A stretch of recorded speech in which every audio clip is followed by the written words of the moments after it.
જૈન રામાયણ વેદોક્ત યજ્ઞનું સ્વરૂપ. આવા પાપમય યજ્ઞથી બચાવવા માટે મેં તે રાજાને કહ્યું કે તતસ્તસ્યાહં મિથ્યાખ્યં વપુર્વેદુરદિરિતા આત્મા યષ્ટા તપોવહનિ યજ્ઞં સર્પી પ્રકીર્તિતમ કર્માણિ સમિધ ક્રોધાદયસ્તુ પશવો મતા સત્યં યુપમ સર્વપ્રાણિરક્ષણં દક્ષિણા પુનઃ ત્રિરત્નિતુ ત્રિવેદીય મિતિ વિદોદિત કૃતો યોગ વિશેષેણ મુક્તેર્ભવતિ સાધનમ. શરીરને વેદી કહેલી છે, આત્મા યજ્ઞનો કર્તા છે, તપ અગ્નિ છે, જ્ઞાનને ઘી કહેલું છે, કર્મો એ સમિધો કાષ્ઠો છે, ક્રોધાદિકને પશુઓ માનેલા છે, સત્ય એ યજ્ઞ સ્તંભ છે, સર્વ પ્રાણીઓનું રક્ષણ એ દક્ષિણા છે, અને સમ્યક દર્શન, સમ્યક જ્ઞાન અને સમ્યક ચારિત્ર આ રત્નત્રય એ ત્રિવેદી છે. આ વેદીમાં કહેલો યજ્ઞ જો યોગ વિશેષે કરીને કરવામાં આવે તો મુક્તિનું સાધન થાય છે. અર્થાત દુષ્ટ બ્રાહ્મણોના અયોગ્ય ઉપદેશથી ઉન્માર્ગમાં પડેલા મરુત રાજાને શ્રી નારદ નામના દેવર્ષિએ કહ્યું કે આ તે આરંભેલો યજ્ઞ વેદે કહેલો યજ્ઞ નથી. વેદે કહેલો યજ્ઞ તો જુદો જ છે. વેદે કહેલા યજ્ઞમાં આવી પાપ ક્રિયાઓને અવકાશ જ નથી. વેદની આજ્ઞા પ્રમાણે તો સમ્યક દર્શન, સમ્યક જ્ઞાન અને સમ્યક ચારિત્ર આ રત્નત્રય રૂપ ત્રિવેદીમાં સ્થિર થયેલો આત્મા પોતે જ યજ્ઞનો કર્તા છે, અને તેને વેદી તે પોતાનું શરીર જ છે. તેમાં તે તપરૂપી અગ્નિ સળગાવે છે, અને તે અગ્નિને પ્રદીપ્ત કરવા માટે જ્ઞાનરૂપી ઘીની ધારા અવિચ્છિન્નપણે ચાલુ રાખે છે. તે પછી પ્રદીપ્ત થયેલો તે અગ્નિમાં કર્મોરૂપી કાષ્ઠોને નાખીને ક્રોધ આદિ કષાયોરૂપી પશુઓને તેમાં હોમે છે, સત્યને યજ્ઞનો સ્તંભ બનાવે છે, અને દક્ષિણા તરીકે પ્રાણી માત્રની રક્ષા કરે છે. આ રીતના યજ્ઞને મન, વચન અને કાયરૂપી ત્રણ યોગોને એકતાનતાથી કરનાર આત્મા તે યજ્ઞને મુક્તિનું સાધન બનાવે છે.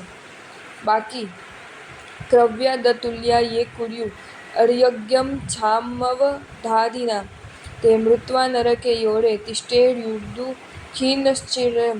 રાક્ષસ જેવા જે લોકો બોકડા આદિ પશુઓના વધ આદિથી યજ્ઞ કરે છે તેઓ મરીને ઘણા કાળ સુધી દુઃખી અવસ્થામાં ઘોર નરકમાં વાસ કરીને રહે છે.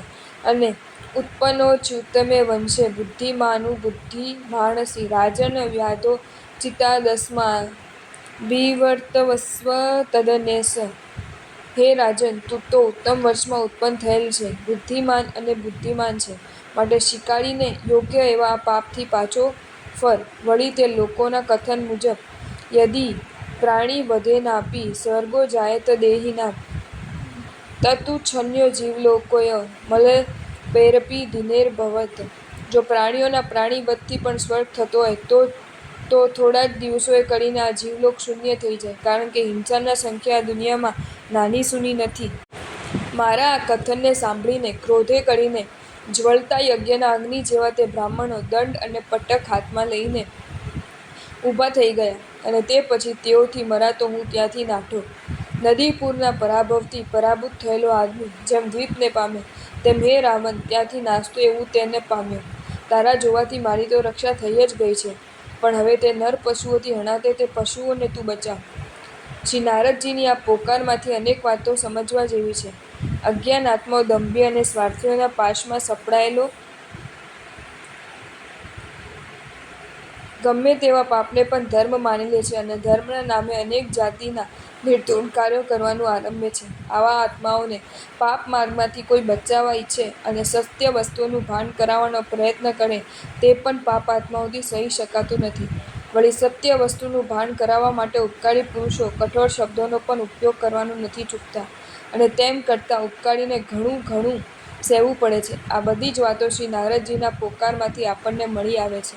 નારદજીના પ્રશ્નના ઉત્તરમાં મરુત રાજાએ હિંસામાં ધર્મ મનાવ્યો, અને તે ધર્મને સ્વર્ગના હેતુ તરીકે વર્ણવ્યો. તે પ્રતાપ સારથી અને દંભીઓનો હતો, અને તે વાત રાજાએ પોતે બ્રાહ્મણોએ કહેલો છે. આ પ્રમાણે કહીને સ્પષ્ટ કરી છે. હિંસામાં ધર્મ મનાવી રાજા પાસે પાપીઓએ અનેક પ્રાણીઓનો નાશ આરંભવ્યો હતો. તેમાંથી રાજાને બચાવી લેવા માટે અને દંભીઓના સ્વરૂપને પ્રગટ કરવા માટે શ્રી નારદજીને તદ્દન સ્પષ્ટ ભાષી થવું જ પડ્યું, અને એ સ્પષ્ટ ભાષીપણું સ્વાર્થી બ્રાહ્મણોને ઘણું જ ભારી પડી ગયું.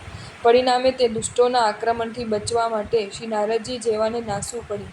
ખરેખર પાપ આત્માઓ પોતાના પાપને ચાલુ રાખવા માટે સઘળું જ કરવાને તૈયાર હોય છે. સભ્યતા આદિનો લોભ કરી સત્યવાદીઓ પર સઘળા જાતિના આક્રમણ લાવવાને તે કદી જ નથી ચૂકતા. પણ સાથે સત્યવાદીઓ પણ સત્યના પ્રચાર માટે તેટલા જ સજ્જ અને પ્રયત્નશીલ હોય છે. એ જ કારણે ભયંકર પરાભવ પામવા છતાં પણ નિરપરાધી પ્રાણીને બચાવવા માટે શ્રી નારદજીએ શ્રી રાવણ પાસે આ જાતિનો પોકાર કર્યો. જો તમને આ વિડીયો ગમ્યો હોય તો આ વિડીયોને લાઈક કરો અને શેર કરો અને આવા જ નવા વિડીયો જોવા માટે જૈન ફેક્ટ્સ એન્ડ સ્ટોરીઝની ચેનલને સબસ્ક્રાઈબ કરો. ધન્યવાદ.